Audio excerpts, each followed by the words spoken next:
everyone, it's Vinny from North Jersey Woodcraft, and I just want to show you a bed I made for a client recently. This is a twin loft bed with a full desk below with 3 drawers and a shelf system. Eventually that shelf can be used to stick a printer in or paper or do any type of storage that they might need. It was for a son who was about middle school age, so this thing will last him quite a few years. Here's my first drawing using Adobe Illustrator to put it together. I usually work with Adobe Illustrator and I create quick 2D drawings just for my own reference, and I send them to the clients so they also get an idea of general size and look of this. I know it's not as fancy as a 3D image, but really does the trick and helps me put this together. So this is the construction grade lumber I use. It's 2x4s and 2x6s. You can see it's pretty rough. It's got that all the markings and all that stuff's got to be removed. So to do that, I run it through my 12.5-inch thickness planer. This is a Wen model. If anyone's interested, I'll have the link below. I've had this thing now for about 3 years, and it does a great job of cleaning up the edges and the surfaces and really giving you a nice board to work with. So I actually enjoy using this machine quite a bit whenever I'm going to work with construction grade lumber. The next step is heading over to the drum sander. This is the Jet 2244 drum sander. I love using this to clean up the edges and really getting them all smooth before I go into final assembly. Before I get to cutting anything, I like to have it really sanded and clean and ready to be assembled.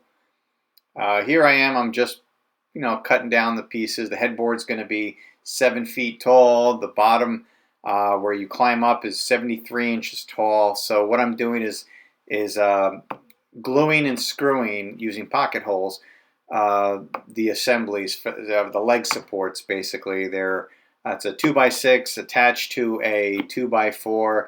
You've probably seen this online. It's a pretty common design for making these loft beds. Really solid, really strong. This is my K5 pocket hole jig.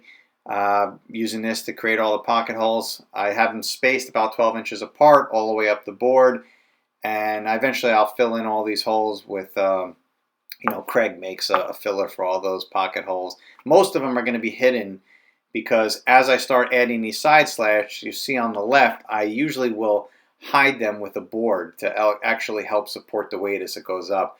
Almost looks like the slats are really supported as if it was 2x4s, not 4x4s, not 2x4s. So there's the basic back part. You walk up. That's going to be the ladder to get up, and you notice one side is shorter than the other. Now, as I start assembling this more and more, I run everything through my drum sander, and then I start attaching them little by little to the main assembly, as you can see in the background there. It's almost fully put together. Now, this is after I've gotten a majority of it done. I'm starting to make the steps even wider. I wanted the ladder to really be something that you could put your whole foot on. So it's essentially 3 2x4s laminated together. So it's pretty solid, pretty strong. Here's the support system for the slats. It is a 2x4 that's ripped with a 45-degree angle on the bottom to make sure you don't catch your head on it while you're under there. But it's glued and screwed, and it's every 8 inches I have a screw. So this shelf here is 3/4 maple plywood, dadoed and held together. Right now it's gluing up on clamps. This is for a printer or some books or anything that can go under there. It's going to go under the desk. Along with this here, this is a 3-drawer dresser with a face frame, pine face frame. It is, again, 3/4 plywood cabinet. It'll have drawers in it that you'll see later. As I start assembling things little by little, I start fitting them in. It helps me to get my measurements, make sure I'm building and cutting things in place. I like to assemble the entire bed in my garage workshop as I go on. Here again, I'm getting much closer to done here. I'm just basically filling in holes. I'm adding the bolts, cutting and drilling out the holes for the bolts, and just making sure that every nook and cranny is filled in with wood filler and ready to be taken apart and sanded. So I've already removed the desk from below, and I'm just taking a quick look around to make sure if there's anything I've missed. that needs to be filled in, like the pocket holes or screw holes as you go around. So this is one more shot.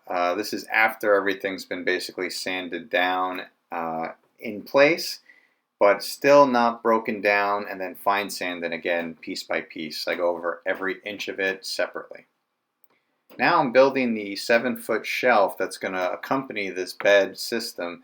I dado out using my router. I just dado out each groove for the shelves to sit in.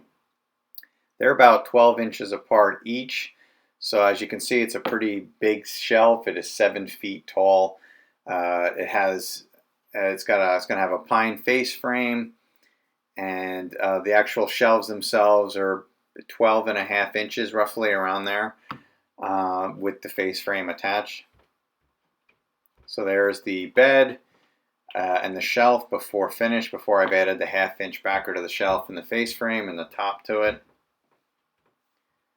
So this was an add-on that the client had requested. This was an engraving of Kirby on the headboard. It's a great little character. Now I'm getting to the actual draw faces themselves. It's a 3/4 inch pine, the select pine you get at Home Depot. So it was 3 draw faces that were cut. And then what I do is I run it on the router and I chamfer the edge. It's pretty aggressive chamfer, you can see there. Now I'm just using my Craig tool there just to space it out evenly all the way around. That's that Craig marking gauge. I'll have a link for it if you're interested. I just clamp it on, turn it around, add some 1-inch screws from behind right through the wood, and then hold it in place. Take the clamps off, and there you go. Test out my draw. The actual draw slides themselves, I got them at Home Depot. They were great. They're a soft close feature, and they actually performed great on this. I enjoy using them. Pretty solid. So basically you get one draw in, then it's just rinse and repeat, and you do all the draws. Same process. I use a 1/2 inch spacer there. I just cut a piece of plywood down. It's a 1/2 inch plywood, and I just rest one draw face on top of it, line up all my edges, and then same process. Reach in there and screw them on.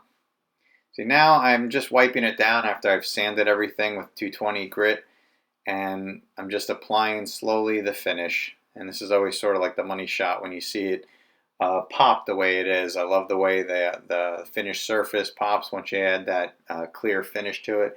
And the client did request a clear satin finish. Tabletop, I put 4 coats on.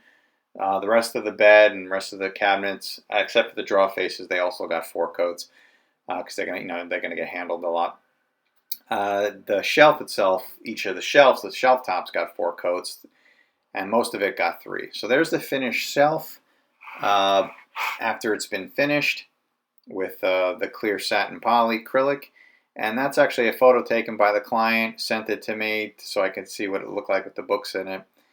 This is the bed in place. I used a 1/2 inch pipe, threaded pipe for the for grips as you climb up and down the bed. I just cleaned them down, painted them, and there you go. There's the finished bed. I hope you like it. If you have any questions about it, please feel free to reach out to me. And I hope you like this video. Please hit like and subscribe. It helps us out a lot. And check out those links at the bottom of the screen in the comments section. If you're interested in any of the products you've seen me use here, you can get them for yourself. All right. Well, thanks again. Again, please hit like and subscribe, and I will see you soon. Thanks.